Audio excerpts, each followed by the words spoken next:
প্রিয় দর্শক, সবাইকে আমন্ত্রণ জানাচ্ছি এটিএন নিউজের স্বাস্থ্য বিষয়ক সাপ্তাহিক আয়োজন হেলথ টক অনুষ্ঠানে। সাথে আছি আমি রীতিপ্রভা, সৌজন্যে এসকেএফ অনকোলজি। আজকে আমাদের সাথে উপস্থিত আছেন সহকারী অধ্যাপক ডক্টর লুবনা মরিয়ম, ক্যান্সার ও প্যালিয়েটিভ কেয়ার বিশেষজ্ঞ, জাতীয় ক্যান্সার গবেষণা ইনস্টিটিউট ও হাসপাতাল। আজকের বিষয় ওভারিয়ান ক্যান্সার। অসংখ্য ধন্যবাদ আপনাকে আমাদের অনুষ্ঠানে আসার জন্য। আপনাকে অনেক ধন্যবাদ আমাকে এখানে ডাকার জন্য। আজকে আমরা ওভারিয়ান ক্যান্সার নিয়ে কথা বলবো। ওভারিয়ান ক্যান্সার কি?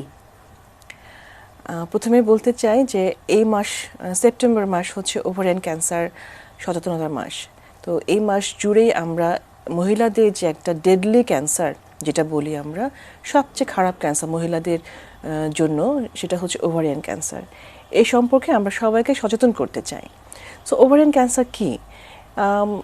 মহিলাদের যে প্রজননতন্ত্র আছে বা গাইনোকোলজিক্যাল যে অঙ্গগুলো আছে, তার মধ্যে মাঝখানে থাকে জরায়ু আর দুপাশে থাকে ওভারি। দুটো ওভারি দুপাশে থাকে। তো সেই ওভারি বা ডিম্বাশয় যেটা বলি আমরা, তার মধ্যে যদি কোনো কোষ অ্যাবনর্মালি বৃদ্ধি পেতে থাকে, তখন সেটা একটা ক্যান্সার আকার ধারণ করে। সেটাকে আমরা ওভারিয়ান ক্যান্সার বলি। বাংলাদেশে কয়জন মহিলার আসলে এই ক্যান্সার আক্রান্তের সংখ্যা কত হতে পারে? এই ক্যান্সারটা কিন্তু খুব যে অনেক সংখ্যায় বেশি তা কিন্তু না। পৃথিবী জুড়ে সব জায়গাতেই তাই, যে মহিলাদের যে অনেক সংখ্যায় হচ্ছে তা না। বাংলাদেশের সঠিক তথ্যটা আমাদের তো রেজিস্ট্রেশন নেই, ক্যান্সার রেজিস্ট্রি নেই, এই কারণে বলতে পারছি না। বাট আমাদের হসপিটালে, ক্যান্সার হসপিটালে এটা দেখা গিয়েছে যে প্রতি বছর 5.5%, মানে অ্যারাউন্ড 6% মহিলারা এই ওভারিয়ান ক্যান্সার নিয়ে আমাদের কাছে আসে। সংখ্যাটা কিন্তু খুব বেশি না, কিন্তু সংখ্যাটা কম হলেও ক্যান্সারটা যেহেতু খুবই মারাত্মক, এ কারণে কিন্তু এটার উপর গুরুত্ব দেওয়া খুবই জরুরি মনে করি আমি। ওভারিয়ান ক্যান্সারের রিস্ক ফ্যাক্টরগুলো কি কি? ওভারিয়ান ক্যান্সারের রিস্ক ফ্যাক্টর প্রথমত বা মোস্ট ইম্পর্টেন্টলি হচ্ছে যে তার যদি পরিবারে একটা জেনেটিক একটা লিঙ্ক আছে, যদি পরিবারে কারো ওভারিয়ান ক্যান্সার থাকে, তাহলে কিন্তু সেই মহিলার নিজের ওভারিয়ান ক্যান্সারটা হওয়ার সংখ্যা অনেক বেড়ে যায়। এছাড়াও দেখা যায় যে ওভারিয়ান ক্যান্সারের সাথে ব্রেস্ট ক্যান্সার এবং কোলন ক্যান্সারের সাথে কিন্তু একটা গুরুত্বপূর্ণ মিল আছে। কারণ সবগুলো এই 3-4টা ক্যান্সার কিন্তু একটা জিন মিউটেশনের কারণে এই ক্যান্সারটা হয়, যেটা হচ্ছে BRCA1 BRCA2 মিউটেশন বলি আমরা।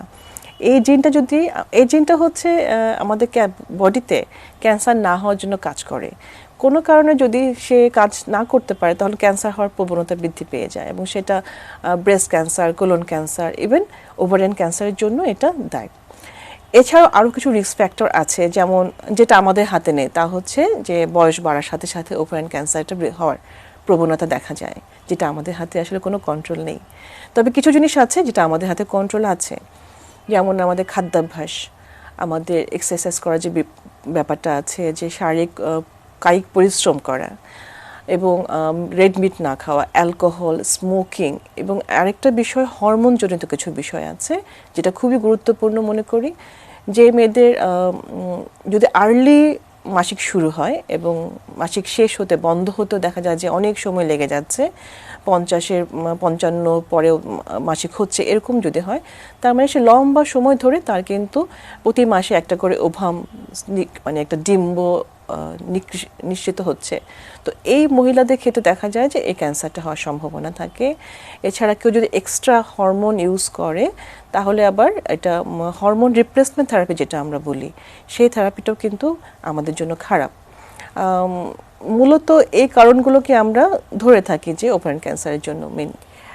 সিমটমসগুলো কি কি, মানে কোন ধরনের লক্ষণ নিয়ে আসলে পেশেন্টরা আপনাদের কাছে আসে, যেটার মাধ্যমে আপনারা জানতে পারেন যে ওভারিয়ান ক্যান্সার হওয়ার সম্ভাবনা আছে?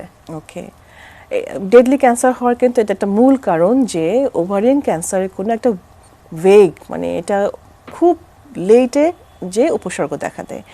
মোস্টলি এটা অ্যাসিমটোম্যাটিক থাকে। ধরেন আমাদের অ্যাবডোমেনটা অনেক বড়, এবং সেখানে ছোট একটা টিউমার যদি হয়, এটা কিন্তু কোনো ব্যথা বা কোনো কিছু উপসর্গ তৈরি করে না।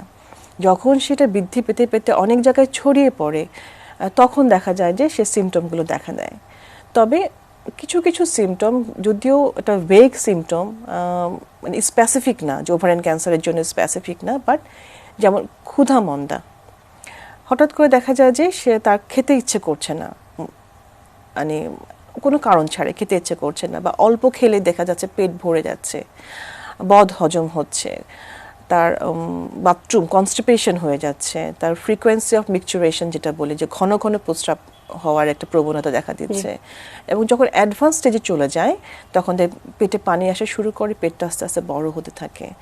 এরকম কিছু ভেগ সিমটম আছে যেটা অন্য অনেক সময় দেখা যায় ক্ষুধামন্দাতে আমরা খুব বেশি কিন্তু গুরুত্ব দেই না, যেটা হতেই পারে, গ্যাসের জন্য হতে পারে, আমরা কিন্তু এটাকে ওভারলুক করে যাই। এজন্য কিন্তু আমাদের কাছে দেখা যায় ওভারিয়ান ক্যান্সার আসে খুব লেট স্টেজে। শুধু বাংলাদেশ না, এটা পৃথিবীর সব জায়গায় কিন্তু একই অবস্থা। এ কারণে ট্রিটমেন্টটা দেওয়ার পরেও দেখা যায় যে তাদেরকে বাঁচিয়ে রাখাটা খুব ডিফিকাল্ট হয়ে যায়। যেটা আপনি বললেন যে এটা আসলে ধরার মানে উপায়টা কিন্তু খুবই একদম কম, সিমটমস একদম লেট স্টেজে বোঝা যায়।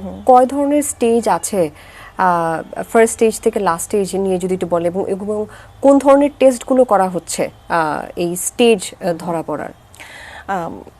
স্টেজ তো ক্যান্সারের 4টা স্টেজই আছে, তবে আমি প্রথমে ইনভেস্টিগেশনগুলো বলি। যদি কারো এ ধরনের ভেগ বা এ ধরনের সিমটম উপসর্গগুলো, যেমন খেতে পারছে না, 3-4 সপ্তাহ হয়ে গেছে আমি খেতে পারছি না, বমি বমি লাগছে বা অল্প খেতে পারছি, এই ধরনের সিমটমগুলো নিয়ে আসলে বসে থাকা যাবে না, যেটা আমার মেইন উদ্দেশ্য বলার। এগুলো নিয়ে বসে থাকা যাবে না যে আমার গ্যাস্ট্রিকের সমস্যা হয়েছে এটা মনে করে। আমাদেরকে মনে করতে হবে যে এটা ওভারির কোনো সমস্যা হতে পারে বা ইন্টেস্টাইনের কোনো সমস্যা হতে পারে। সো আমাদের ডক্টরের কাছে যেতে হবে। গেলে ডক্টর কী করবে, কিছু পরীক্ষা দেবে, রাইট?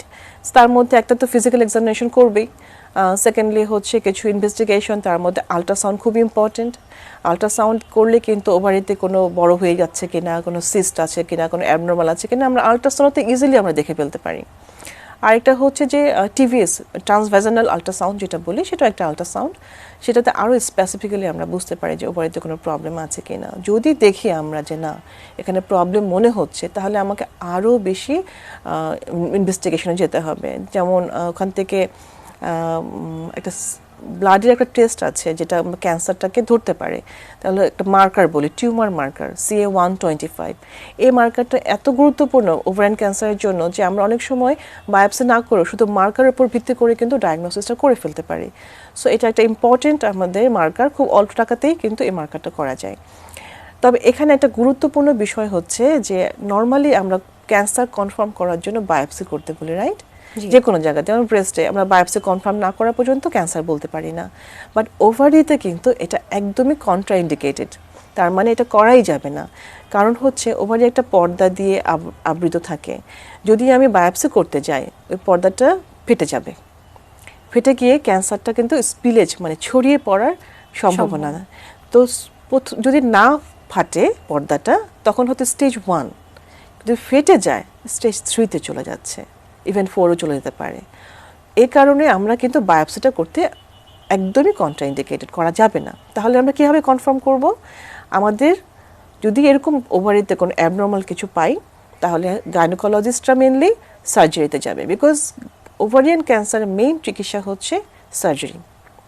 সো আমি যদি পর্যায়ের কথা বলি যে কোন পর্যায়ে আমরা কি করব, সো আমাদের 4টা পর্যায়ে আছে। যদি খুব সিম্পলভাবে বলি আমরা যে ওভারি একটা হোক বা দুটা হোক, ওভারিতে যদি থাকে এটা স্টেজ 1, যদি নিচের পেলভিক অর্গানগুলোতে ছড়িয়ে পড়ে স্টেজ 3, যদি পুরো অ্যাবডোমেনে ছড়িয়ে পড়ে তাহলে হচ্ছে স্টেজ 2, যদি পেলভিক অর্গানগুলোতে ছড়িয়ে পড়ে। আর যদি পেটের চারদিকে ছড়িয়ে পড়ে সেটা হবে 3। ওভারি থেকে যদি অন্য শরীরে কোথাও, যেমন ফুসফুস, লাং, ব্রেন বা লিভার, অন্য অর্গানে ছড়িয়ে পড়ে সেটা হবে স্টেজ 4। আমরা ট্রিটমেন্ট নিয়েও কথা বলবো, আমরা ছোট একটা বিরতি নিয়ে নিচ্ছি। প্রিয় দর্শক, হেলথ টক অনুষ্ঠান থেকে নিয়ে নিচ্ছি ছোট্ট একটি বিরতি, কোথাও যাবে না, আমাদের সঙ্গেই থাকুন।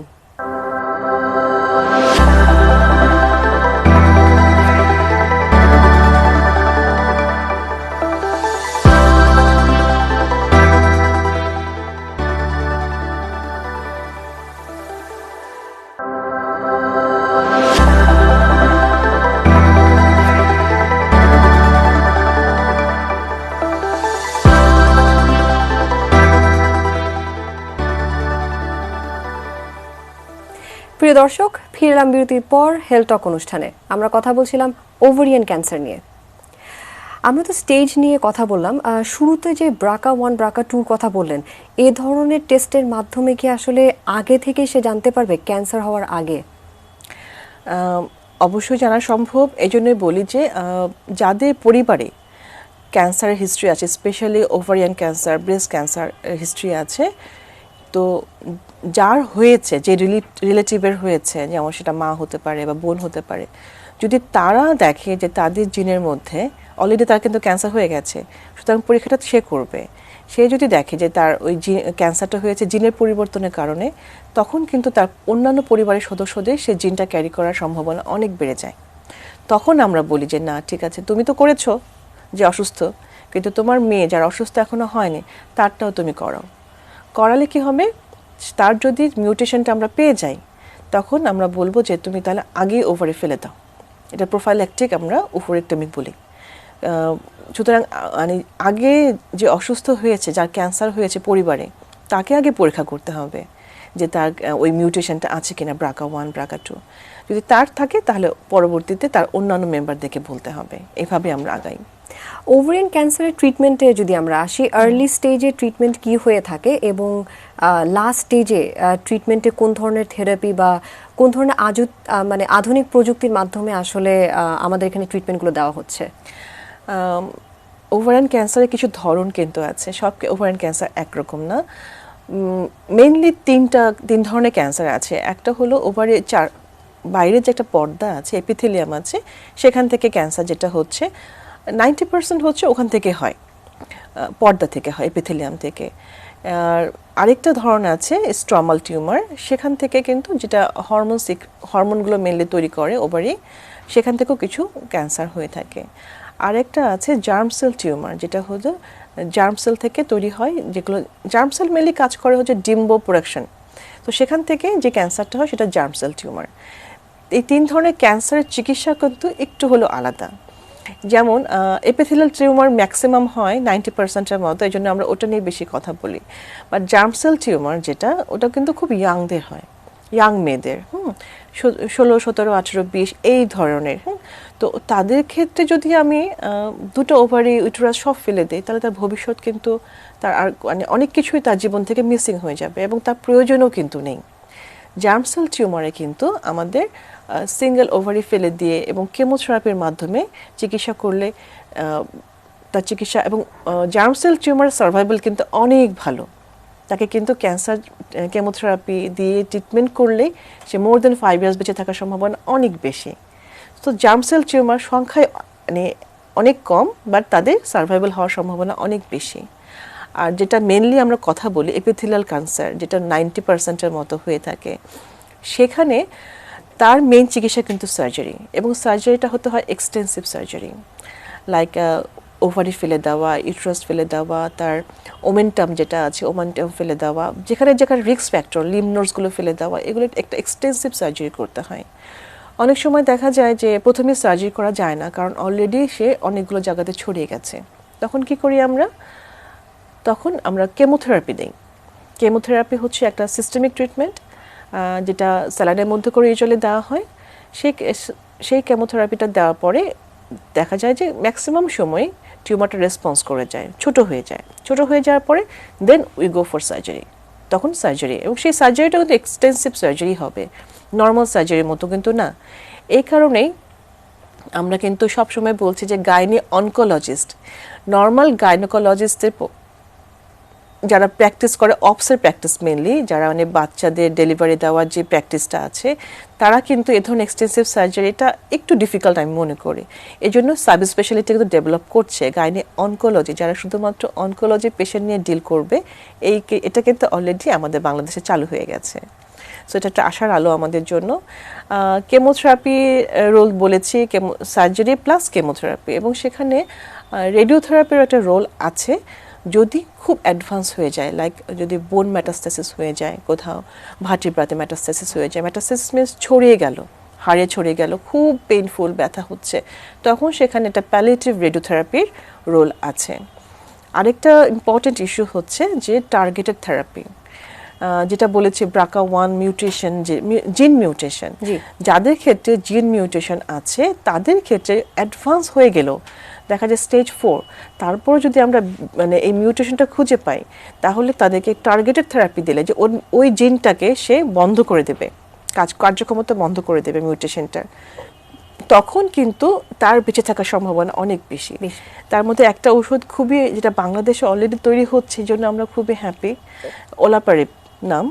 সেই মেডিসিনটা ওই BRCA1 BRCA2 মিউটেশনের যাদের আছে তাদের ক্ষেত্রে এটা প্রযোজ্য এবং খুব ভালো কাজ করে, এবং পৃথিবীর সব জায়গাতেই এটা খুব র্যাপিড, খুব ফ্রিকোয়েন্টলি ইউজ হচ্ছে। বাংলাদেশেও আমরা করতে পারছি, জিন মিউটেশনও করতে পারছি, এবং আমাদের বাংলাদেশের ফার্মাসিগুলো অলরেডি তৈরি করছে, অ্যাভেলেবল আছে। সো আমাদের হাতে এখন অস্ত্র আছে, এটা অনেক বড় একটা সুখবর আসলে পেশেন্টদের জন্য, যারা আর কি এই ট্রিটমেন্টগুলো আমাদের জন্য, ডক্টরদের জন্য, কারণ আমাদের আগে হাতে অস্ত্র ছিল না, বাট আমরা এখন ফাইট করতে পারি। এই ট্রিটমেন্টের পরে এই ওভারিয়ান ক্যান্সার হওয়ার আবার সম্ভাবনা আছে কিনা? অবশ্যই আছে, আনফরচুনেটলি, বিকজ এটাকে বলবো রিকারেন্স। অথবা দেখা যায় যে কেমোথেরাপি দিলাম, দেওয়ার পরে সার্জারি হলো, সার্জারি হওয়ার পরেও দেখা গেল যে সেখানে একদম কমপ্লিট রেসপন্স হয়নি, মানে কেমোথেরাপি দিয়ে পুরোপুরিভাবে ভ্যানিশ হয়ে যায়নি ক্যান্সারটা, কিছু হলেও রয়ে গেছে। সেটাকে কিন্তু আমরা বলি যে সেই ক্ষেত্রে তার সার্ভাইভালের কিন্তু মানে সম্ভাবনা কমে যায় অনেক বেশি, যাদের রেসপন্স করে না। অথবা একদম কমপ্লিট রেসপন্স করলো, করার পরও দেখা যায় যে কত বছর, 2-1 বছর পরে আবার কোথাও পেরিটোনিয়ামে বা অন্য কোথাও লিভারে একটা SOL, স্পেস অকুপাইং একটা লিশন এটা দেখা যাচ্ছে। সো হয়তো সেটা সেকেন্ডারি মেটাস্টাসিস হয়ে যাচ্ছে, হতে পারে, হওয়ার সম্ভাবনা আছে। সেক্ষেত্রে আসলে আমাদের ফেট ভালো না, সার্ভাইভাল ভালো না। তবে প্যালিয়েটিভ কেমোথেরাপির রোল তো তখনও আছে। তাকে প্যালিয়েটিভ কেমোথেরাপি আসলে আমি কখন বলি, যখন ক্যান্সারটাকে আমি কিওর করতে পারবো না, কিন্তু কেমোথেরাপির মাধ্যমে টিউমারের বাল্ক বা ভলিউমটাকে আমি রিডিউস করে নিতে পারবো, স্লো করা যাবে, হ্যাঁ স্লো করা যাবে, তার বেটার কোয়ালিটি অফ লাইফটা দেওয়া যাবে, তখন আমরা প্যালিয়েটিভ কেমোথেরাপির কথা বলি। আর যখন আসলে তার বডি ফিটনেস যদি না থাকে, যে না তাকে কোনো অ্যান্টি ক্যান্সার ট্রিটমেন্টই দেওয়া যাচ্ছে না, কারণ কেমোথেরাপির তো সাইড ইফেক্ট আছে। সো যদি তার বডি পারমিট না করে কেমোথেরাপির জন্য, তখন কিন্তু আমরা কমপ্লিটলি প্যালিয়েটিভ কেয়ারে চলে যাই। প্যালিয়েটিভ কেয়ারটা হচ্ছে এমন একটা চিকিৎসা ব্যবস্থা যেখানে যারা ভালো হবে না, রোগ নির্মূল হবে না, কিন্তু তাদের কষ্টগুলো কমিয়ে রাখার জন্য যে চিকিৎসা পদ্ধতি আছে, সেটাকে আমরা প্যালিয়েটিভ কেয়ার ট্রিটমেন্ট বলি। আমরা আসলে ওভারিয়ান ক্যান্সার নিয়ে আপনার মাধ্যমে অনেক কিছু জানতে পারলাম। অসংখ্য ধন্যবাদ আমাদের অনুষ্ঠানে আসার জন্য, আপনার জন্য শুভকামনা রইল। আপনাদের সবাইকে শুভেচ্ছা। দর্শক যদি উপকৃত হয়, সেটাই আমাদের মেইন টার্গেট। ধন্যবাদ। প্রিয় দর্শক, হেলথ টক অনুষ্ঠান আজ এই পর্যন্তই। আগামী পর্বে আবারও হাজির হব নতুন কিছু বিষয় নিয়ে। সবাই ভালো থাকুন, সুস্থ থাকুন, ATN নিউজের সঙ্গেই থাকুন।